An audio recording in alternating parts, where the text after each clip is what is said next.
The yard man comes every 2 weeks. He drives a gray pickup truck.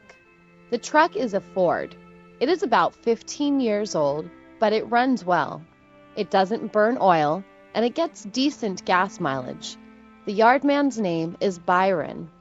In the back of his truck are a lawn mower, a leaf blower, a rake, and a shovel. Byron uses the leaf blower to blow leaves and dirt from the back of the building out to the front of the building. Then he rakes up the leaves into a bag. He blows the dirt out into the street.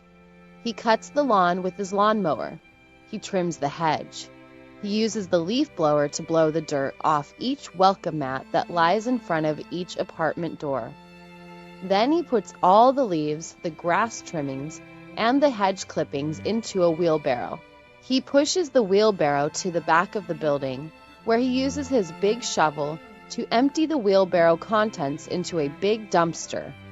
It takes Byron about 2 hours to do this work. When he is done, he goes half a block up the street to the house on the corner. There, he does the same work again.